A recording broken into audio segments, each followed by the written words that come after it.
Hathras gangrape case की जांच कर रही एसआईटी को और 10 दिन की मोहलत मिल गई है। आपको बता दें, पूरे मामले की जांच के लिए एसआईटी को पहले 7 दिन के अंदर रिपोर्ट देनी थी। इसकी मियाद आज पूरी हो रही है और इस बीच एसआईटी टीम ने जांच के लिए और 10 दिन की मोहलत मांगी थी। आपको बता दें कि जिसे उत्तर प्रदेश सरकार ने मंजूरी दे दी है। साथ ही एसआईटी की आज 7 दिन की जांच पूरी हो रही थी और सीएम योगी को जांच रिपोर्ट सौंपनी थी। और इस बीच एसआईटी ने कहा कि अभी 10 दिन का समय और चाहिए और इसको मंजूरी भी मिल गई। गौरतलब है कि गृह सचिव भगवान स्वरूप की अगुवाई में 3 सदस्यीय एसआईटी बनाई गई थी, जिसने अपनी जांच 1 सितंबर से शुरू की थी। एसआईटी की टीम ने पीड़िता के परिवार से बात की और बयान भी दर्ज किए हैं। साथ ही चश्मदीदों के साथ बातचीत की है और सीन को रिक्रिएट भी किया गया। पुनीत मोहन हमारे सहयोगी ज्यादा जानकारी के साथ जुड़े हुए हैं।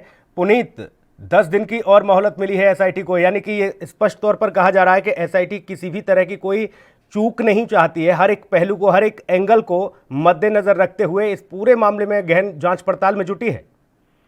जी बिल्कुल सुनील, जिस तरीके से एसआईटी पिछले कुछ दिनों से हाथरस कांड की जांच कर रही थी और अब 10 दिन की मोहलत और मांगी गई है। 10 दिन इसलिए मोहलत मांगी गई है क्योंकि कुछ विपक्षी नेताओं का वहां पर आना जाना जारी था। ऐसा एक कॉज दिया है एसआईटी ने कि जिसके चलते कई लोगों की बयान नहीं हो पाए हैं और कई एंगल ऐसे हैं जहां पर अभी पूर्णतः जांच कंप्लीट नहीं हो पाई है। आज शाम तक एसआईटी की जांच मुख्यमंत्री की टेबल पर आनी थी, लेकिन अब 10 दिन की मंजूरी दी गई है। स्वतः मुख्यमंत्री ने भी इस पर मंजूरी दी है और गृह सचिव ने आदेश किया है और सीधे तौर पे अब 10 दिन एसआईटी और जांच करेगी। देखिए, हम अपने दर्शकों को पूरे पहलू बता देते हैं कि सरकार आखिर इसमें कर क्या रही है। सरकार सीधे तौर पे सीबीआई जांच की मांग कर रही है क्योंकि सरकार को एक एंगल मिला है जिसमें विपक्षी दल और पीएफआई मिल करके सीधे तौर पर सरकार को बदनाम करने के लिए, सरकार को गिराने के लिए इस तरीके के इस हाथरस कांड का प्रोपोगंडा किया गया है। इससे सरकार चाहती है कि केंद्रीय जांच एजेंसी से जांच हो, जिससे दूध का दूध और पानी का पानी सामने हो। कल दिल्ली में सुप्रीम कोर्ट में भी इस मामले को लेकर के तमाम वकील एक साथ गए थे और सीधे तौर पर सुप्रीम कोर्ट ने कहा था कि ये जो मामला है निंदनीय है, लेकिन जो उत्तर प्रदेश के सॉलिसिटर जनरल थे उन्होंने साफ तौर पे मांग करी कि केंद्रीय जांच एजेंसी से जांच कराई जाए। साथ ही साथ इस बात की भी जांच कराई जाए कि जो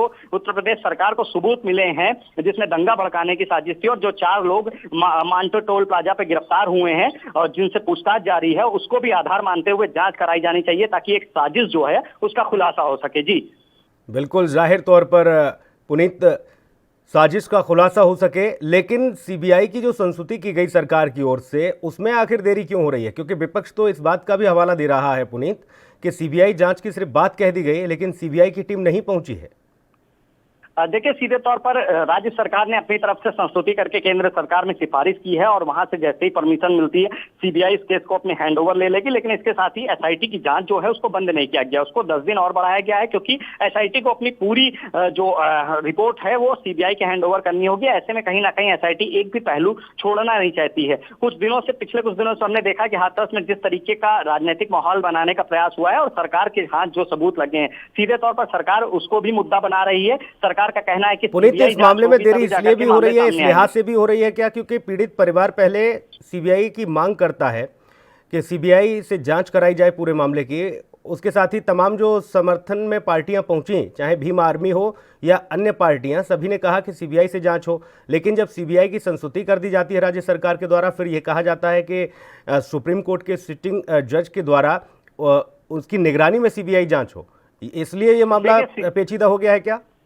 देखिए सुनील, सीधे तौर पे कुछ लोग इस पे अपनी राजनीतिक रोटियां सेक रहे हैं। अगर सीबीआई जांच भी करानी है तो सुप्रीम कोर्ट की निगरानी में कराई जा सकती है या इलाहाबाद हाईकोर्ट की निगरानी में कराई जा सकती है। सीधे तौर पे दूध का दूध पानी का पानी सामने होगा। दूसरी बात, एसआईटी का जांच का दायरा इसलिए आगे बढ़ा है क्योंकि पीड़िता के भाई से 1 साल के अंदर कम से कम 104 बार कॉल हुई है, जबकि वो दोनों 200 मीटर की दूरी पर रहते थे। कहीं ना कहीं बहुत से ऐसे प्रश्न है जो एसआईटी जिसका जवाब चाहती है। जिस तरीके से कॉल डिटेल्स परिवार वालों की निकाले जा रहे हैं, उनके बयान में और कॉल डिटेल्स में विरोधाभासी बयान मौजूद लग रहे हैं। भाभी जो है लड़की की, उसका बयान दूसरा होता है, मां का बयान दूसरा होता है। ऐसे में कहीं ना कहीं एसआईटी हर एंगल से जांच कर रही है। जी पुनीत, इसके साथ ही ये भी देखने को मिल रहा है कि जब नार्को टेस्ट की बात कही गई थी सरकार के द्वारा कि सभी पुलिसकर्मियों का और जितने भी थाने में उस दरमियान पुलिसकर्मी थे या जो सस्पेंड किए गए हैं अधिकारी, उन सब के नार्को टेस्ट किए जाएंगे, पीड़ित परिवार का भी नार्को टेस्ट किया जाएगा। पीड़ित परिवार ने इससे भी इनकार कर दिया। देखिए, सीधे तौर पर पीड़ित परिवार का कहना है कि वो आरोपी नहीं है, वो जो कह रहे हैं वो सच है। अगर सरकार को इस बात को मानना है तो माने, नहीं मानना है तो नहीं माने। और कहीं ना कहीं विपक्षी दल भी इस बात का समर्थन कर रहे हैं कि पीड़ित परिवार का नार्को टेस्ट नहीं होना चाहिए। लेकिन 8 तारीख को सुप्रीम कोर्ट में उत्तर प्रदेश सरकार के द्वारा जो हलफनामा दाखिल होना है, उसमें साफ तौर पर सरकार ने जो हलफनामा अभी तक तैयार किया है उसके अनुसार रेप नहीं हुआ है, ये हलफनामे में भी उत्तर प्रदेश सरकार कह रही है। साथ ही उसने ये भी हलफनामा लगाया है सरकार ने कि ये लोग नार्को टेस्ट कराने को तैयार नहीं है। और सीधे तौर पर सीबीआई जांच की संस्तुति सरकार के द्वारा करी गई है और सिफारिश करी गई है। और कोर्ट से भी कहा गया है कि इस मामले में हस्तक्षेप करके केंद्रीय जांच एजेंसी से इसकी जांच कराई जाए कांड की। और कांड के जो रचयिता रहे हैं, पीएफआई से जो फंडिंग हुई है, उत्तर प्रदेश सरकार का कहना है कि सरकार गिराने के लिए विदेश तक से फंडिंग हुई है, इसकी भी जांच होनी चाहिए ताकि सरकार के दामन पर जो दाग लगा है वो धुल सके। जी, यानी कि कुल मिलाकर पुनीत अभी ये मामला ठंडा होने वाला नहीं है, इसमें और तमाम सारे ऐसे पहलू हैं जो निकलकर सामने आएंगे। हाथरस कांड में एक के बाद एक तमाम सारी चीज़ें निकलकर सामने आती ही भी जा रही हैं। कभी पीड़ित परिवार की तरफ से इस तरह के हालात बनते हैं कि विपक्षी पार्टियां उनका समर्थन करती हैं, तो कभी जो आरोपी लोग हैं उनके परिवारीजन धरना देना शुरू कर देते हैं। बहुत शुक्रिया आपका तमाम महत्वपूर्ण जानकारी के लिए। देश दुनिया की खबरों के लिए ANB न्यूज को सब्सक्राइब करें और बेल आइकन दबाएं।